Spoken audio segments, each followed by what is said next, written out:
Saya praktek di sebuah klinik tumbuh kembang anak di Kelapa Gading dari tahun 2007. Selain kasus autism sama selain kasus speech delay, kasus yang paling banyak kami dapatkan selama saya praktek dari tahun 2007 sampai 2010 waktu itu adalah kasus anak-anak yang mengalami stres akademis. Jadi rentang usianya beragam, bahkan dari anak-anak berusia 3 tahun itu datang ke tempat kami karena mengalami stres akademis di sekolahnya. Mungkin kita nggak kebayang ya, anak umur 3 tahun bisa stres apa gitu ya, stres di sekolah. Jadi contohnya ada anak yang dia belum bisa menulis, tapi di sekolahnya dia dipaksa harus bisa menulis. Ketika dia nggak bisa, anaknya dibilang ada masalah seperti itu. Akhirnya gurunya pendekatannya ke dia masih akademis sekali dan mengharuskan pokoknya tetap harus bisa pegang pensil dan lain-lain, dipaksa gitu ya. Akhirnya anak itu lewat sekolahnya aja itu udah jerit-jerit. Ini kasus beneran. Tadinya saya kayak nggak apa-apa, tapi kok lama-lama saya mulai prihatin gitu ya, karena udah banyak sekali kasus-kasus yang datang. Nah, kemudian saya ngobrol sama seorang kepala sekolah TK. Ini TK jadul nih, jadi di Kelapa Gading tuh di daerah Pulau Mas itu ada satu TK yang kayak masih jadul banget gitu ya. Nah, terus kepala sekolahnya bilang, sebenarnya tuntutan TKB itu di sekolah ini katanya, kita itu paling anaknya bisa 1-10, kenal beberapa warna, bisa menyebutkan beberapa huruf gitu ya. Kalau bisa baca, kalau bisa tulis, oke, kita pancing. Kalau dia bisa, oke, tapi nggak pernah ada tuntutan yang berat seperti itu. Nah, masalahnya dia bilang, ketika anak di kelas 1 SD, mungkin guru-guru juga udah mengerti, tahu-tahu mereka harus bisa baca dan tulis dan berhitung. Itu yang jadi masalah ya, Miss ya. Iya, itu yang akhirnya saya banyak kenalan kepala sekolah. Mereka semua bilang, mau gimana Febri, tuntutan kelas 1 SD-nya harus bisa calistung, ujian 1 SD gitu ya. Ini nih yang muncul, kelas 1 ISD, berilah tanda silang pada huruf A, B, C pada jawaban yang benar. Dalam olahraga bulu tangkis, alat-alat yang digunakan adalah raket, kok, dan net, dan seterusnya.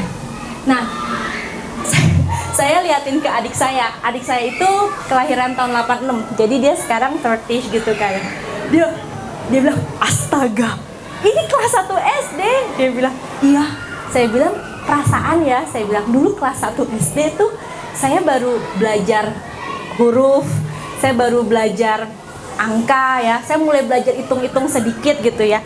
Nah, saya inget ya, saya baru bisa baca itu udah mau naik ke kelas 2 SD, Bapak dan Ibu. Jadi saya kaget banget gitu pas lihat, 1 SD sekarang kok advance sekali ya. Ini keprihatinan saya. Ya, jadi karena 1 SD-nya harus udah bisa seperti tadi, ya mau nggak mau preschool sama TK-nya terpaksa anaknya dijejelin lah. Yang materi-materi untuk mempersiapkan dia bisa cepat-cepat baca, hitung, tulis. Berkaitan dengan tema hari ini, saya inget-inget ya, oh iya ya, dulu tuh pas TK, saya tuh dari TK yang jadul gitu ya, yang bener-bener cara mengajar anaknya itu bener-bener pakai bermain, Bapak dan Ibu. Nah, di sini saya mau share ada satu statement dari Fred Donaldson. Beliau salah satu ahli perkembangan. Dikatakan, children learn as they play. More importantly, in play, children learn how to learn. Ternyata dari bermain yang sederhana, ternyata nanti kita akan lihat apa yang terjadi di otak saat anak itu bermain. Ternyata tuh luar biasa banget, Bapak dan Ibu. Kita akan lihat. Jadi ini overview hari ini. secara cepat aja nanti kita akan lihat sejarah dan definisi bermain. Terus apa sih yang terjadi di otak anak saat dia bermain? Kemudian menurut hasil riset seperti apa sih manfaat bermain pada anak dan apa saja jenis gaya bermain anak. Terakhir, prakteknya seperti apa sih kita bisa melatih anak melalui permainan. Mungkin semua kenal nama-nama ini ya, ada yang namanya Maria Montessori ya, jadi dia melalui kegiatan bermain dia mengatakan anak itu bisa didorong untuk eksplorasi, berkreasi. Kemudian ada Susan Isaacs. Nah, dia mengatakan bermain itu instrumen yang menyokong semua aspek perkembangan anak. Ada juga Anna Freud, dia psikiater, dan Virginia Eklund, dia terapis bermain. Mereka mengatakan play as a vehicle to promote emotional health. Jadi ternyata bermain itu bisa meningkatkan kesejahteraan emosi anak. Dan play could provide evidence of children's emotional disturbance and could be used to help children understand and master their feelings. Ternyata dari bermain itu kita bisa ngelihat loh anak-anak itu ada masalah emosi apa. Dan di klinik tempat saya bekerja saat ini itu ada play therapy dan sand play therapy. Dari bermain itu kita bisa mengidentifikasi masalah-masalah emosi pada anak, dan melalui bermain itu pula pelan-pelan kita bisa bantu anak itu recover dari masalah-masalah emosinya. Jadi ternyata bermain ini ajaib sekali. Erik Erikson ya, ahli perkembangan anak, dia mengatakan bermain itu bagian dari tugas perkembangan anak. Jadi kalau anak itu main, jangan disalahin. Saya punya sepupu, dia punya anak, dia bilang gini, aduh, ini pakai bahasa Makassar, aduh bingung kak, kenapa dia main terus, dia bilang gitu. Kenapa sih nggak mau pulang tuh langsung belajar gitu, langsung buka buku belajar? Loh, nggak bisa, karena anak kamu itu memang masih tugas perkembangannya, bagian dari hidupnya itu bermain. Kemudian ada Bettelheim, dia bilang bermain itu memperkaya kehidupan batin anak loh. Ketika anak bermain, physical areanya atau perkembangan fisiknya itu berkembang ya. He's learning how to control small muscles and how to coordinate eyes and hands to stack and balance the blocks ya. Jadi ketika anak itu lagi main hal yang sederhana sekali ya, bangun rumah pakai balok, ternyata itu ada banyak sekali skill yang dilatih pada anak itu. Salah satunya motorik halusnya ya. Kemudian dia harus mengkoordinasikan mata sama tangannya. Jadi visual motoriknya harus sejalan. Pada anak-anak yang ada masalah perkembangan nggak bisa seperti itu ya. Dan dia harus jaga keseimbangan baloknya. Kemudian dari segi perkembangan kognitifnya, bisa aja dari dia nyusun balok itu dia develop mathematical concept ya, by sorting the blocks by size and shape and figuring out what number of blocks are needed to fill a space. Kelihatannya kayak cuman main biasa, oh tapi ternyata konsep matematikanya jalan loh.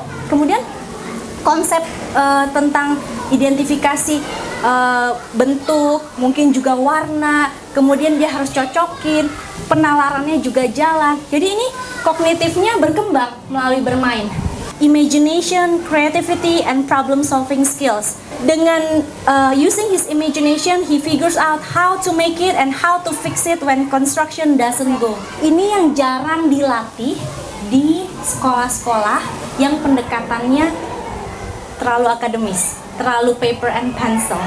Jadi sekolah-sekolah itu mungkin melatih kemampuan-kemampuan statis anak.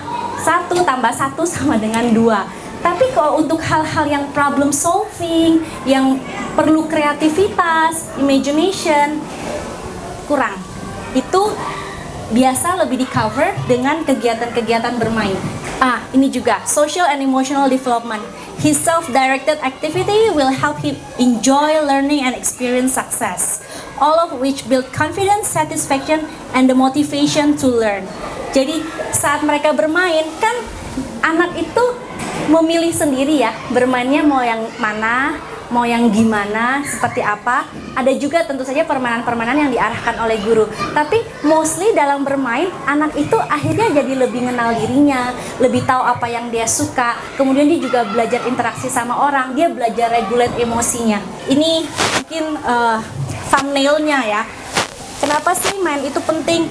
Development motor skills, kemudian sensesnya, indranya ya, sensorinya itu dipertajam, kemampuannya, development of empathy, ability untuk express emotion, understand and practice sharing, turn taking, and other peer cooperation skills. Ini hal-hal yang susah loh dilatih pada anak-anak usia 5 tahun ke bawah ya. Nggak bisa cuma dengan minta mereka duduk kerjain worksheet, nggak bisa. Ini harus dialami, ini harus experiential learning. Kemudian increasing control of compulsive actions and learning to accept delayed gratification. Dia belajar self-regulation. Ini susah Bapak dan Ibu. Untuk anak di bawah 5 tahun, di bawah 6 tahun, self-regulation itu susah. Jangankan anak ya, kadang-kadang kita nih, saat kita udah terlalu banyak stimulus dari luar gitu ya, terus kita harus balas WhatsApp, kita harus tiba-tiba menangani klien, kita harus ngurusin murid gitu ya.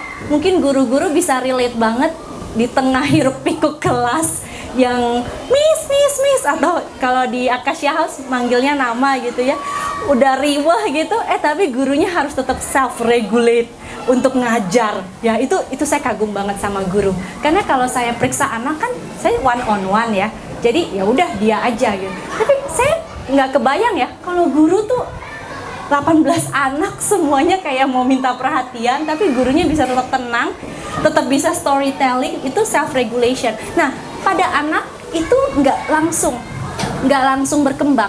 Nah, tapi kegiatan bermain ini bisa melatih ya. Kemudian building, ordering, and sequencing skills itu juga dilatih. Play itu ternyata bisa mereduksi agresivitas, bisa meningkatkan konsentrasi, bisa untuk learning to navigate assigned roles. Jadi ketika anak dibilang, ya sekarang Miss yang lempar, kamu tangkap, Miss yang lempar, kamu tangkap, itu dia kan belajar roles, ya kan? Dan dia belajar melaksanakan peran yang diberikan pada dia. Kemudian development of capacity to be flexible, ya. Ada anak-anak yang kecenderungannya dari kecil itu rada kaku. Jadi harus begini. Ada anak umur 2 tahun atau 3 tahun itu mewarnai, nggak boleh tuh keluar dari garis. Waktu itu dia umur 5. Dia nggak boleh keluar garis, harus dalam garis. Ketika keluar garis dia nangis-nangis. Jadi anak ini nggak fleksibel. Jadi memang ada anak-anak tertentu tuh yang bawaannya tuh kaku, statis gitu ya.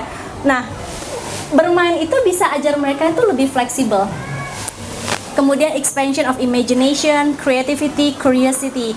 Tadi udah kita bicarakan ya. Dan ternyata bermain itu bisa meningkatkan vocabulary dan kemampuan pemahaman bahasa. Dalam bermain ya, anak itu kan mengalami pengalaman. Kita sebutnya experiential learning. Nah, pengalaman-pengalaman ini yang membuat otaknya tuh terkonek menjadi semakin kuat. Si koneksi antar bagian di otaknya itu makin banyak, makin kuat. Jadi ibaratnya jalan tol, ketika sinyal atau informasi atau materi masuk dari luar, itu informasinya cepat. Dan di sini berdasarkan studi dari Harvard Center for the Developing Child, 90% dari perkembangan otak anak itu terjadi sebelum umur 5 tahun. Ya, jadi usia bayi sampai prasekolah itu merupakan periode sensitif perkembangan otak anak. Ya, nah bagaimana sih bermain itu berperan dalam pembentukan otak anak? Seperti tadi yang kita udah bahas, pengalaman itu hal penting dalam membuat jalan-jalan penghubung. Bahasa kerennya neural pathways. Pengalaman sensoris di usia awal itu menciptakan sirkuit-sirkuit dan memperbanyak terbentuknya koneksi atau wiring di otak. Jadi otaknya saling terkonek di setiap bagiannya. Pengalaman-pengalaman ini mengubah otak dan menentukan pembentukannya. Pengalaman yang berulang bikin otaknya itu makin berubah menjadi makin kuat, makin positif. Kita sepakat kalau bermain itu menciptakan pengalaman positif bagi anak. Setahu saya nggak ada ya, maksudnya anak yang main tapi merasa bermain itu tidak menyenangkan. Anak tuh selalu merasa bermain itu menyenangkan. Saya aja seneng main itu, buat saya menyenangkan ya. Nah, karena anak itu dapat pengalaman positif melalui kegiatan bermain ya, seperti yang kita bahas tadi, bagian-bagian di otaknya semakin terhubung, semakin terkonek. Ya, dari sini kita tahu kalau experiential learning ya, yang sama aja dengan play based ya, play based approach. Ini adalah pendekatan belajar di mana anak itu dipapar dengan sebanyak mungkin pengalaman langsung dalam belajar. Jadi beda dengan maaf, untuk mempermudah saya bandingkan sama yang sifatnya lebih akademis, yang lebih paper and pencil, yang anaknya lebih banyak membayangkan. Jadi bukan yang pengalaman langsung, ada pengalaman-pengalaman sensoris. Di sana sensorisnya lebih ke pegang pensil aja sama ngeliatin kertas. Ya, pengalaman positif melalui bermain yang diterima anak dalam kegiatan belajar menjadi fondasi dalam pembentukan koneksi di otak mereka. Dan 5 tahun di awal ini menyerap informasi paling oke. Nah, sebaliknya, Bapak dan Ibu, saat anak itu mengalami stres atau tekanan, ternyata otaknya itu berespon mengeluarkan zat yang disebut kortisol. Sebenarnya kita juga manusia itu kalau udah stres, kita akan mengeluarkan zat yang namanya kortisol, otak kita. Kortisol di otak dalam jangka waktu yang lama ya, dalam penumpukan yang banyak, itu akan mengakibatkan penurunan daya ingat dan penalaran. Penalaran itu reasoningnya mereka, bagaimana mereka think, mereka berpikir, memecahkan masalah dan lain-lain. Nah, mungkin kita pernah ngalamin ya, saat kita lagi di bawah tekanan, kita stres. Kalau saya ngalamin, saya jadi sering lupa, terutama nama orang itu saya suka lupa. Itu nama mahasiswa saya siapa ya? Kayaknya saya pernah satu kali, saya lagi banyak banget pikiran Bapak Ibu, saya lupa nama sepupu saya sendiri. Jadi saya ketemu dia di Mall Puri Indah, saya sampai nggak bisa nyebut namanya, sampai dia bilang, Adi, oh iya, saya bilang, ya. Nah, itu saya pikir, oh ya, ini kayaknya saya udah kebanyakan pikiran nih. Ya, Bapak Ibu, itu kita orang dewasa ya, tapi kok anak-anak juga sama. Kalau bayangkan ya, kalau anak-anak kita tuh stres akademis, kalau mereka itu belajar dengan cara yang tidak menyenangkan, setiap ke sekolah, ya, ini saya nggak tahu Miss, kalau di Acacia House, tapi ada sekolah yang TKB itu ada ujiannya. Ya, saya nggak tahu, tapi menurut saya itu too much deh. Maksudnya ujiannya bener-bener kayak di SD kelas 6 gitu ya, yang duduk terus kasih kertas gitu ya, terus duduk tenang 1 jam gitu. Bener-bener saya pikir, wah ini kayak akademis sekali gitu ya. Nah, kemudian ada juga yang ujian masuk kelas 1 SD-nya itu 30 halaman worksheet, terus anak TK-nya dikumpulkan dalam satu ruangan. Dengan segala respek saya dengan sekolahnya, saya cuman khawatir aja pendekatan-pendekatan yang ada saat ini di Jakarta kok, dan kota besar ya, saya rasa itu bikin anak stres nggak sih gitu ya. Karena saya khawatir nih kalau anak-anak kita makin stres, bukannya mereka tambah pinter, tapi mereka tambah nggak bisa berpikir dengan sehat. Karena ya itu, kita tahu kan kortisol itu bikin anak makin menurun.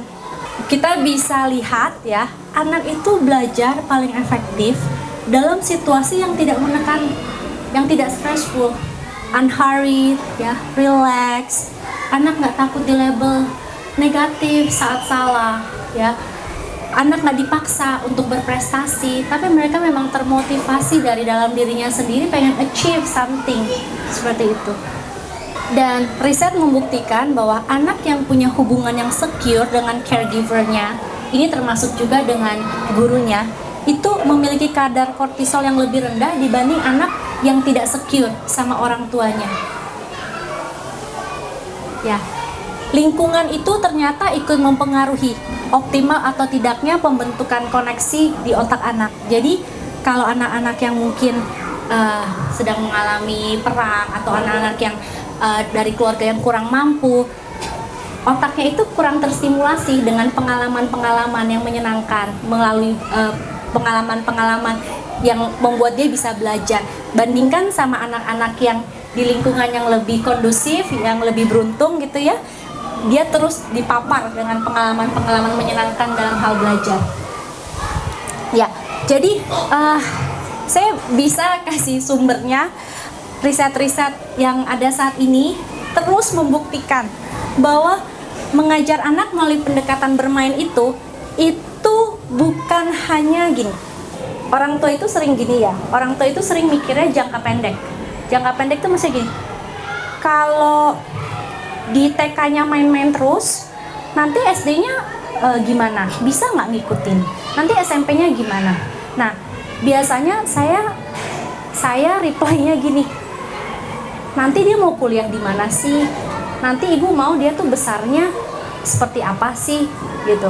Jadi riset-riset yang ada saat ini memperlihatkan bahwa efek dari pendekatan bermain dalam belajar itu mempersiapkan anak itu bukan cuma jangka pendek, oh SD-nya ntar bisa jadi juara, SMP-nya oke, gitu ya, hal-hal yang short term, tapi lifelong.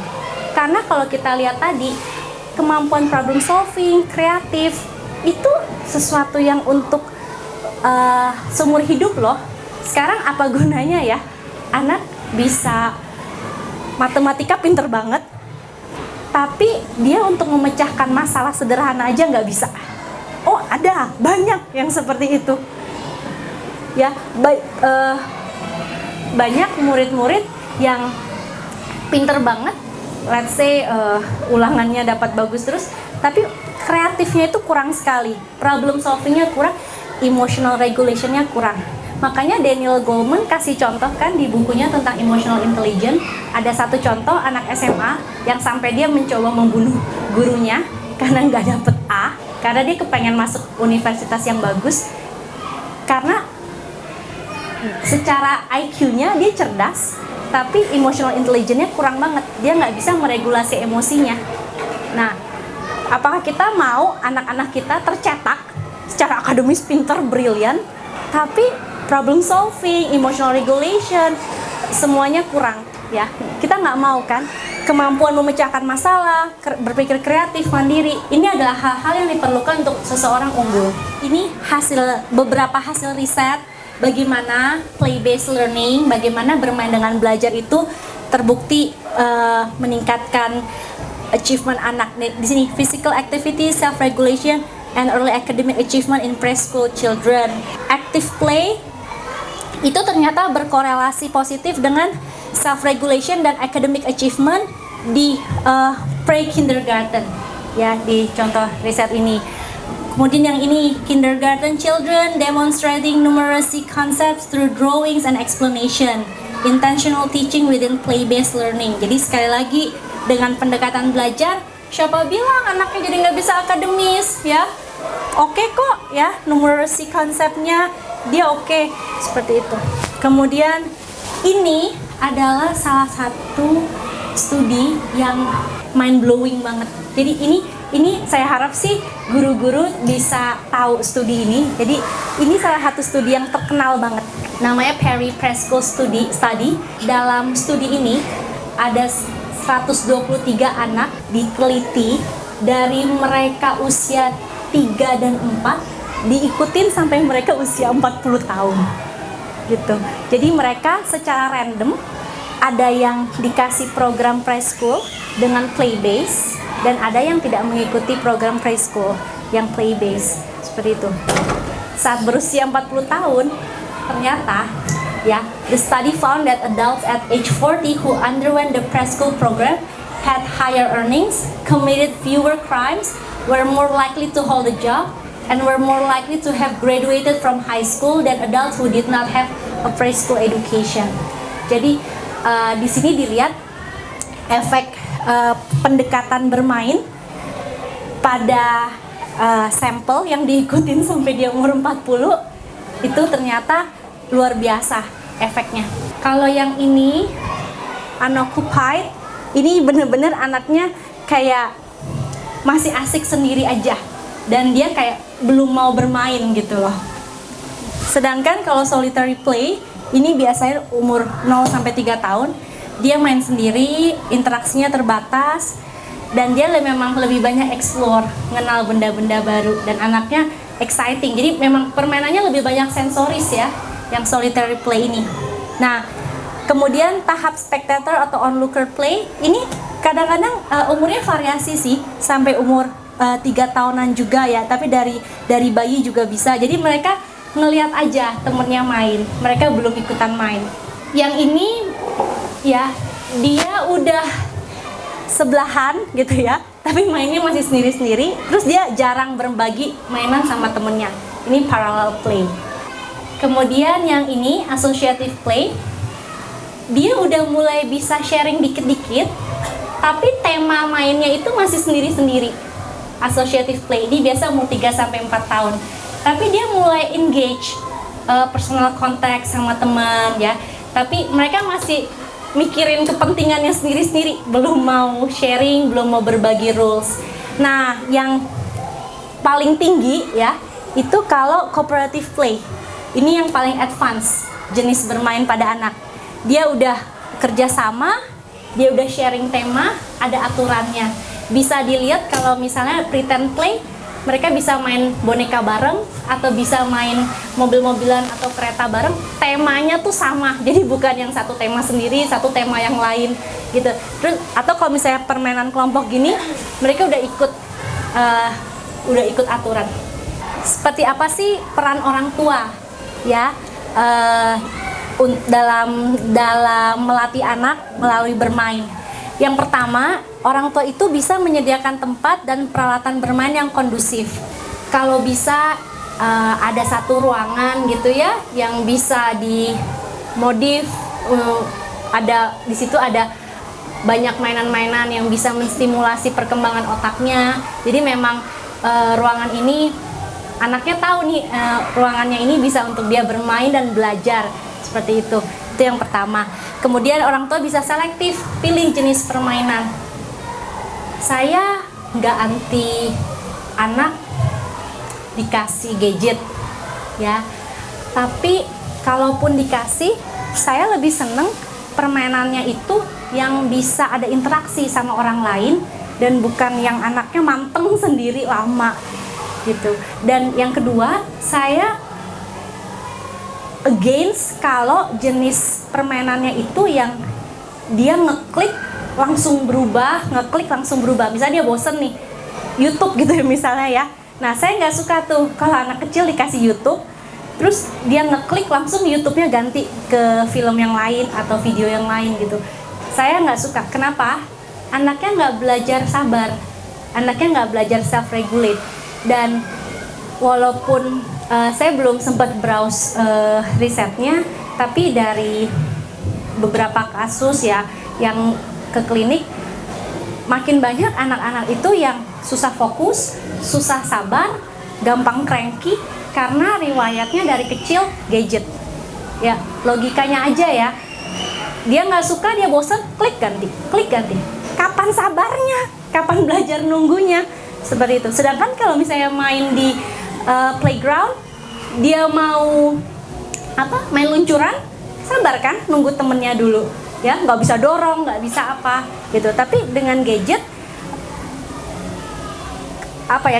kesempatan dia belajar hal-hal itu tuh kurang gitu loh, seperti itu. Nah, tapi saya nggak anti, saya cuma pesan aja, pastikan ketika dia main itu ada interaksi sama kita, kemudian durasinya juga diperhatikan, dan pastikan permainan itu nggak bikin dia malah jadi nggak sabaran, malah jadi gampang cranky gitu ya, apalagi addicted lah, jangan sampai.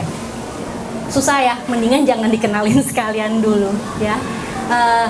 Kalau kita ke negara-negara kayak Australia, terus Jerman gitu ya, kita akan lihat jarang banget loh anak-anak kecil itu bawa gadget, jarang banget ya. Lebih banyak itu fenomenanya di Asia. Contoh teknik guidance-nya ya, kita bisa jelaskan cara bermain dan peran masing-masing di awal. Kemudian kita bisa berikan contoh cara bermainnya. Sekali lagi kita fokus ke prosesnya dan bukan hasil. Jadi nggak usah heboh, anaknya harus menang gitu ya. pas main monopoli dia harus menang. Jangan gitu. Tapi prosesnya, oh anak itu belajar take turn, anak itu belajar ngerti pandangan orang lain, anak itu belajar untuk berpikir problem solvingnya gimana. Kita pancing ya untuk dia problem solving seperti itu. Kemudian respon kita saat anak salah itu juga penting, Bapak dan Ibu.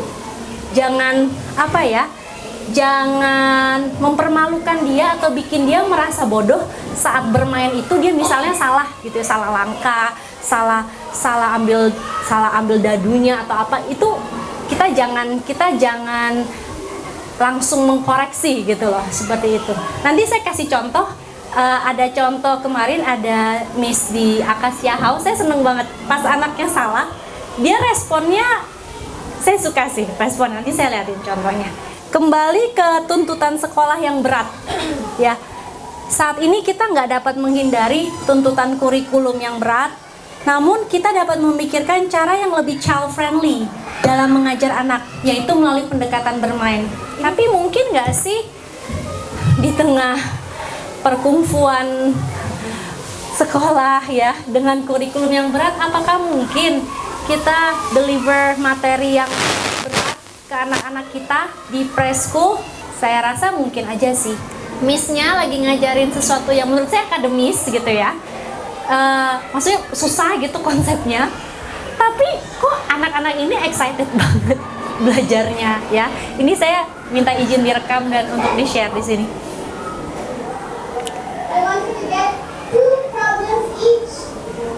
Pas saya lihat, buset, panjang amat ya tulisannya gitu ya. Anak-anak ini saya pikir apa harus baca gitu, saya pikir.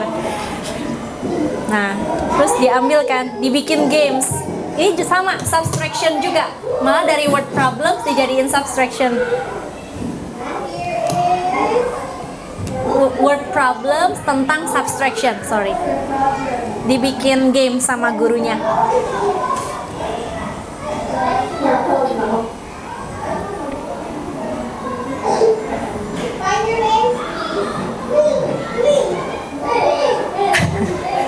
Aku belum pernah lihat anak-anak happy begini belajar matematika, seriously.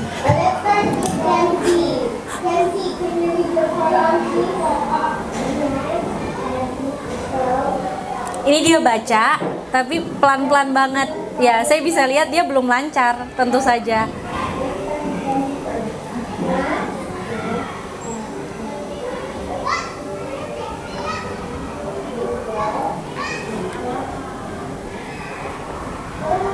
Saya suka respon gurunya sama respon anak-anak lain yang mau tungguin temennya.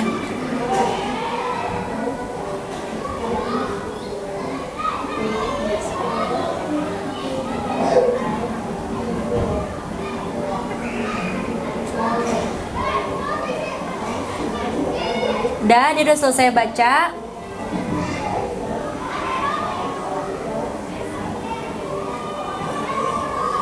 Udah selesai, gurunya ulang.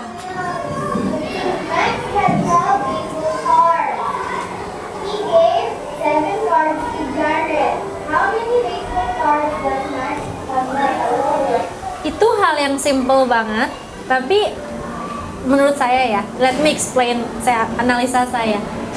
Ketika dia udah selesai baca, kan dia bacanya memang belum lancar, karena itu panjang. Tapi memang saya lihat itulah tuntutan nantinya kalau dia kelas 1 SD kan, makanya saya tahu dikasih seperti ini. Nah, tapi gurunya kreatif, dibikin games. Terus ketika dia belum lancar, gurunya itu responnya nggak yang dari ekspresi muka, intonasi suara, nggak ada sedikit pun menyalahkan ya. Gurunya cukup mengulang aja kok, mengulang apa yang dia baca. Nah, si anaknya ini saya bisa lihat anak-anaknya ini jadi eager, kepengen bisa baca. Lihat nggak bedanya? Jadi mereka itu bukan saya harus baca gitu, tapi mereka kepengen karena mereka tertarik sama permainan dan aktivitas bermainnya. Jadi dia jadi kepengen seperti itu.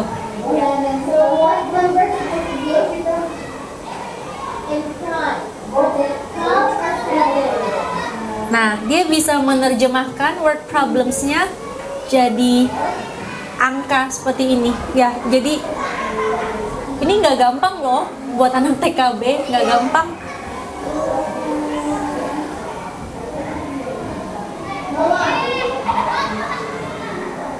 Kemudian kan dia kesulitan mau hitung pakai tangan, jarinya kurang, ya kan? Bingung dia. Tapi dia kayak kepengen bisa. Saya tuh seneng karena dia kepengen bisa loh. Gimana nih? Dia, aduh gimana ini ya? Dia kayak kepengen bisa, dia nyoba terus. Aduh, Miss, ibu-ibu, bapak-bapak, itu yang susah. Bikin anak mau problem solving, mau usaha itu yang susah. Dia kepengen memecahkan masalahnya.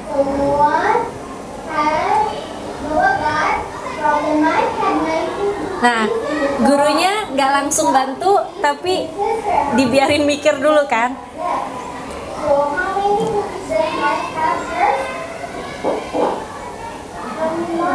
Nah, pas guru yang satu lagi lihat, oke nih udah saatnya dibantu, dia keluarin deh ininya, visualnya. Tada!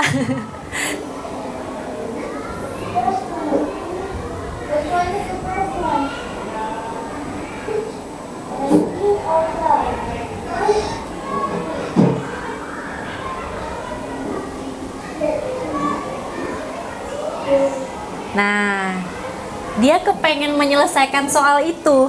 Dia penasaran, ya, curious banget ya.